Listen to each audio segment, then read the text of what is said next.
कार्यक्रम के प्रायोजक हैं श्री मदन भाई रेखाबेन हुमड़, रूपेन प्राची हुमड़, अनगवीर आर्शवीर हुमड़, रिक्ता विशाल सेठी, आरिका अर्जुन सेठी। लेकिन दिमाग में अंतराय क्यों? क्योंकि उस दिन उपवास करना था, मन तैयार था। आज तो आहार करना था, मन तैयार नहीं था। अंतराय होकर के आया, गुरुदेव को प्रणाम किया। गुरुदेव ने कहा आज क्या बात, जल्दी आ गए? गुरुदेव अंतराय आ गया। अच्छा, क्या आ गई? चीटी आ गई। ठीक है, 3 माला फेरना, 2 बरी और 2 आषाढ़। अरे बोलते कि बेटा अंतराय आ गया, कोई बात नहीं, फिर जाओ, कम से कम पानी पियाओ। ऐसा कुछ नहीं बोला, कोई बात नहीं बेटा, सब चलेगा। 3 माला फेरना, क्योंकि 3 इंद्रिय जीव है चीटी उसका। वो तो परतापुर में भगवान नेमिनाथ का मंदिर, पत्थर का मंदिर, शानदार मंदिर, मोटी मोटी दीवारें, पश्चिम की खिड़की, पूरब में दरवाजा, और ऐसी शानदार हवा आती थी बढ़िया से, जो मैं डर रहा था। पूरा दिन निकल गया, रात निकल गई, सुबह हो गई, आहार का टाइम हो गया। जो मैं सोच रहा था कि आज क्या होगा, कुछ भी नहीं हुआ, और बहुत अच्छे तरीके से वो दिन निकल गया। कहने का मतलब, हम सिर्फ डरते हैं, हम सिर्फ यदि हम उस रास्ते पर चले तो वह रास्ता डरावना भयावना नहीं है, बड़े इत्मीनान के साथ उसमें चलना होता है। ये तो जबरदस्ती हम भयभीत हो रहे हैं। साथियों, मैं आपसे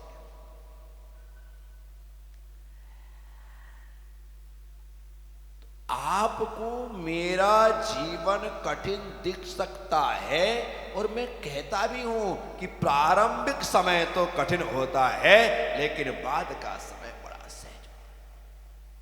केश लॉन्च के नाम पर पसीना छूटता था, 3 महीने के बाल हो जाते थे, अब आखिरी जो 4था महीना होता था, आज से ही लगने लगता है कि अगले महीने की इस तारीख को केस लॉन्च करना है, उपवास करना है। पहले से लगने लग जाता था।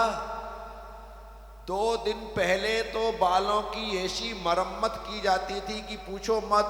काली मिट्टी से धो लो, मुल्तानी मिट्टी से धो लो, इससे धो लो, ऐसा कर लो, वैसा कर लो, बाल थोड़े नरम हो जाएंगे, ठीक हो जाएंगे, तकलीफ कम होगी, ऐसा होता था।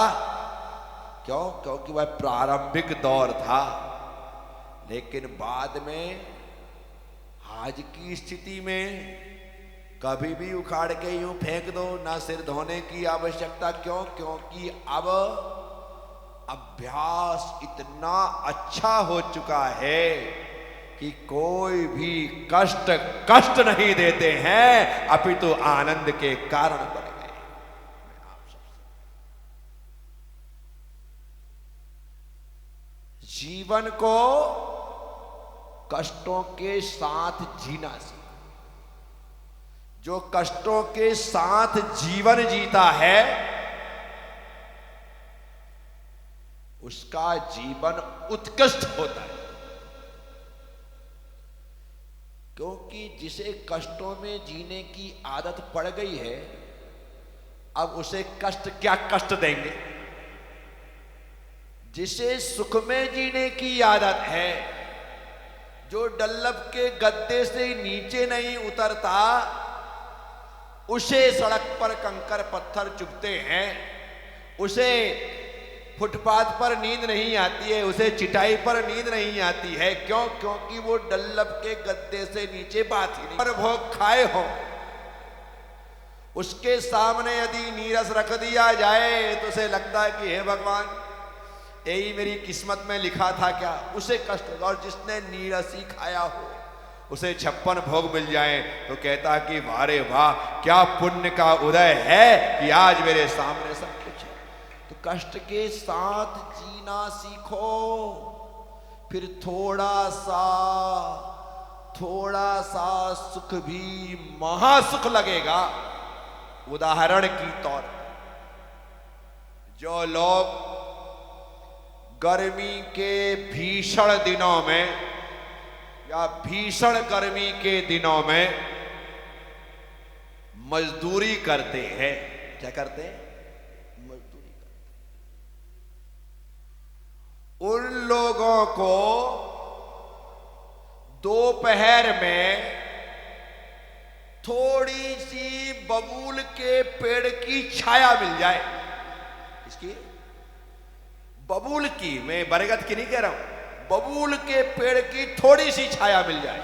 किसे? जो फुटपाथ पर, सॉरी, जो पत्थर तोड़ रहा था, मजदूरी कर रहा था भीषण गर्मी में, जेठ और बैसाख के महीने, उसे बबूल की छाया मिल जाए, वो वैसा ही सुख प्राप्त करता है राजकुमार जैसे तुम एसी में प्राप्त करते। क्या उसे कहां मिला? बबूल की छाया में। ऐसा लग रहा है जैसे एसी की छाया में हो, एसी में बैठा हुआ हो, बड़ा आनंद आ जाता है। क्यों? क्योंकि वो कष्टों में था तो इतनी सी छाया सुख का कारण बन गई। तुम सुख में जी रहे हो तो इतना सा कष्ट तुम्हें पहाड़ सा लगता है। कैसा लगता है? इतना सा कष्ट। मैंने एक दिन कहा था ना, अमीर आदमी के दुख, अमीर आदमी की बीमारी भी अमीर होती है और गरीब आदमी की बीमारी भी गरीब होती है। ये सच्चाई है। तुमने सुख में जीना सीखा है, इसलिए इतनी इतनी सी तकलीफें इतनी बड़ी लगती हैं। जिन्होंने दुख में जीना सीखा है उन्हें इतना सा सुख इतना बड़ा लगता है। इसलिए सुख ना बड़ा होता है ना छोटा, दुख ना बड़ा होता है ना छोटा। आपकी परवरिश कैसी हुई है, सब कुछ इस पर आधारित है। दुखों में पले बढ़े हो तो जरा सा सुख आनंद देता है, और सुख में पले बढ़े हो तो जरा सा दुख पहाड़ सा। तुम्हारा बच्चा इतनी बड़ी डेयरी मिल्क मिली, उसे इतनी सी खा करके फेंक देता है। और गरीब का बच्चा जिसे डेयरी मिल्क नसीब ही नहीं है, वो मां के द्वारा दिया गया इतना सा गुड़ खा करके ऐसा महसूस करता है जैसे मैं डेयरी मिल्क खा रहा हूं। क्या हुआ है? उसके लिए गुड़ में डेयरी मिल्क का स्वाद है और तुम्हारा बच्चा यूं फेंक रहा है। वो प्याऊ के पानी को, नल के टपकते पानी को इत्मीनान से पी रहा है, और तुम्हारा बच्चा 20 रुपए की बिस्लरी की बोतल की 2 घूंट पीता है और यूं फेंक देता है। क्यों? क्योंकि वो रहीसी में पला बढ़ा है, उसे कोई फर्क थोड़ी पड़ता है। इसीलिए मैं लोगों से कहता हूं, दुखों में जी करके देखो, इतना सा सुख इतना बड़ा लगेगा। अन्यथा ज्यादा रहीसी में जियोगे तो इतना सा दुख तुम्हें इतना बड़ा लगने वाला है। आपने गौर किया होगा, बड़े आदमी फटाफट एडमिट हो जाते हैं। सिर दर्द होता है और सिटी स्किन हो जाती है, कहीं देख लो ब्रेन ट्यूमर तो नहीं है। कमाल है। पेट में मटर खाने से गैस बनी, दर्द हो गया, एडमिट हो गया हॉस्पिटल में। लो थोड़ा चेक तो कर लो कहीं अपेंडिक्स तो नहीं। कौन? बड़ा आदमी फटाफट, उसे छोटी बीमारी तो शरीर में दिखती नहीं है। आज ये देश में बड़ी बड़ी बीमारी आई ना तो बड़े बड़े लोगों के कारण आई है, बड़े बड़े लोगों के कारण आई, क्योंकि उन्होंने बड़ी बीमारियां आयात की। बुला लिया कि आओ तुम्हारा स्वागत है, आपको यहां पर बहुत सुकून मिलेगा, उसके लिए ये मेरे शरीर का घर एकदम खाली पड़ा है, इसमें निवास करो। हमने बुलाया, पहले कहाँ सुनते थे, कैंसर, ये एड्स, टीवी सुनाई में आता नहीं आता था भाई। वो तो एक साथ महामारियां आती थी, लोग सो जाते थे, चले जाते थे, काम खत्म हो गया। लेकिन जितनी घरेलू बीमारियां हो गई हैं, जिसे देखो उसे कैंसर हो रहा है, जिसे देखो किडनी खराब हो रही, जिसे देखो उसके लंग खराब हो रहे हैं, जिसे देखो उसे ये बीमारियां पड़ी हुई। आप हर दूसरी तीसरे चौथे आदमी पर बीमारियां पात देख सकते। क्या हुआ? हमने उन्हें आश्रय दिया है। बीमारी को झटकना पड़ता है, बीमारी को पटकना पड़ता है, तब जाकर के भागती है। थोड़ी सी कुछ हुआ, हरारत सी हुई, पर पांव फैला लिए, पसार लिए, आज तो बड़ा बेकार सा लग रहा है। बेटा आज तो ठीक है, कल बताना कितना बेकार लग रहा है। मत करो बीमारियों को इनवाइट। आकर के दरवाजे पर खड़ी भी हो जाए ना, तूने देख करके दरवाजा बंद कर लेना। ज्यादा लाड़ प्यार मत दिखाना कि आजा। हमारे बड़े बुजुर्ग कहते थे, जरा सी कोई बीमारी हो जाती थी, लोग जरा इतनी सी फुंसी होने पर इतनी बड़ी पट्टी बांध लेते थे, तो लोग क्या कहते थे, भाई कौन सा तोता पाल रखा है। इतनी सी कोई फुंसी हो जाए, कई लोगों की आदत लंबी चौड़ी पट्टी बांध ली, जरा सा सिर दर्द हो ऐसा पट्टी बांध लेंगे कि दो जो नहीं दिखने वाले को दिखाई दे जाए कि फलाने को कुछ है। अरे भाई महिलाओं की डिलीवरी होती है, उस समय शरीर बांधे समझ में आता है, लेकिन तुम जरा से सिर दर्द में पट्टी बांधो, तुम्हारी डिलीवरी हुई है? विचार कर। जबरदस्ती किस बात का दिखावा मत करिए। बीमारियों को आप जितना बड़ा समझोगे उतनी बड़ी होंगी, और जितनी छोटी समझोगे उतने जल्दी निकल जाएंगे। ये सच्चाई है। मुझे बेकार लग रहा है, मुझे भारीपन लग रहा है, मुझे बेचैनी हो रही है, मुझे घबराहट हो रही है, मेरे पेट में गुड़ुर गुड़ुर हो रहा है, मेरे सर में दर्द हो रहा है, मेरे कमर में बड़ी तकलीफ है, आज देखो मैं गरम गरम सा लग रहा हूं। लेट जाना भाई चुपचाप। इतने पाठ पढ़ाने की और बताने की जरूरत क्या है? बोल दे मुझे सोना है, लेटना है। नहीं, जब भी तकलीफ हो मेरी बात मानना, घर से बाहर निकल करके गांव के 1-2 राउंड लगा के आ जाना। कहीं ना कहीं कोई ना कोई इस बीमारी को बेवकूफ मिल जाएगा और वो वहां रुक जाएगी, तुम घर में आ जाओगे, मैं गारंटी देता हूं। हाँ, आपको करना पड़ेगा, हो जाएगी। बिल्कुल बीमारियों से लल्लो चप्पो करने की कोई जरूरत नहीं। कोशिश करो। हाँ, कोई यदि ढीठ हो आ ही जाए तो ठीक है, आ गई है, लेकिन तुझे 2-4 दिन में मैंने नहीं भगाया तो मेरा नाम प्रज्ञा सागर नहीं। आ गए तो भगाए, लड़ना पड़ेगा, भगाना। कहीं आ जाती है, ढीठ बन के आ जाती है। और उन्हें तो यहां आचार्य महाराज कह रहे, परा परस्ततो दुख, जो पर है, अन्न है, उस अन्न पदार्थ से दुख ही होता है।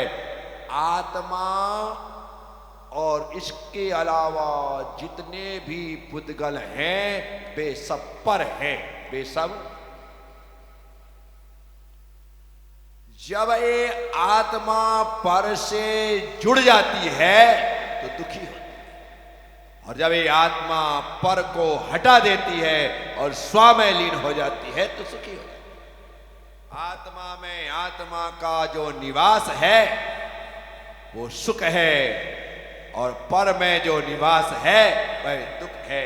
इतना ही तो कहा।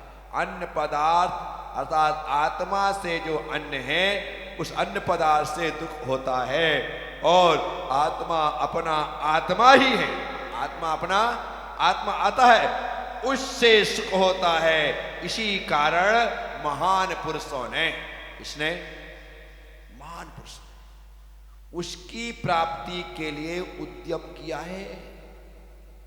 भगवान वृषभदेव से लेकर के महावीर स्वामी तक, भरत सगर सनत जैसे चक्रवर्तियों से लेकर के शांतिनाथ, कुंतुनाथ, अरयनाथ चक्रवर्ती तक,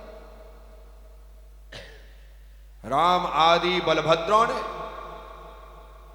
क्या किया? उस आत्मा को पाने का पुरुषार्थ किया। क्या कमी थी आप बताओ उनके पास? संसार का समस्त वैभव तो था ही, सेवक थे, नौकर चाकर थे, सब थे, लेकिन इससे बड़ी बात यह थी कि देवी देवता भी उनकी सेवा के लिए खड़े रहते। चक्रवर्ती की एक एक रत्न की सुरक्षा और सेवा के लिए एक एक हजार यक्ष नियुक्त होते, एक एक हजार। 9 निधि 14 रत्न का स्वामी बताओ उनके संरक्षण में है। सुभद्रा महापट रानी है, उसकी रक्षा में नौकर चाकर दास दासिया सब तो है ही, लेकिन 1000 यक्ष भी लगे हैं उसकी सेवा में। उसका सेनापति है जय कुमार, जो सारी सेना तो उसके साथ है ही, लेकिन 1000 यक्ष उसकी सेवा में लगे। विचार करने जैसा है। इतना सब कुछ, लेकिन उसके बाद भी उन्होंने आत्मा को पाने का पुरुषार्थ किया, क्योंकि उन्हें पता था ये जितना भी वैभव है ये सब पर है, और जो पर है वह दुख का कारण है। इससे जब तक मैं मुक्त नहीं होऊंगा तब तक मुझे आत्मा की प्राप्ति नहीं होगी, और जब तक आत्म तत्व की प्राप्ति नहीं होगी तब तक मैं सुखी नहीं हो सकता हूं। ऐसा समझ करके उन्होंने इस संसार को तृणवत छोड़ दिया। कैसे छोड़ा? कैसे छोड़ा? तृणवत, जैसे आपकी साड़ी में, आपके कपड़ों में कोई हवा के झोंके से तृण आकर के चिपक जाए और आपकी दृष्टि जाए तो आप ऐसे झड़ा देते। क्या करते? ऐसे झटक देते। क्यों? क्योंकि वह तृण है, इसलिए तुम्हें पता है इसकी कोई कीमत नहीं है, इसलिए तुमने तत्क्षण उसे झड़ा दिया। झटक, बस। वे महापुरुष भी इस संसार के वैभव को तृणवत त्याग देते हैं। जैसे यह तृण छोड़ने जैसा है, वैसे ही ये सारा वैभव छोड़ने जैसा है। इस कार्यक्रम के प्रायोजक हैं श्री मदन भाई रेखाबेन हुमड़, रूपेन प्राची हुमड़, अनगवीर आर्शवीर हुमड़, रिक्ता विशाल सेठी, आरिका अर्जुन सेठी।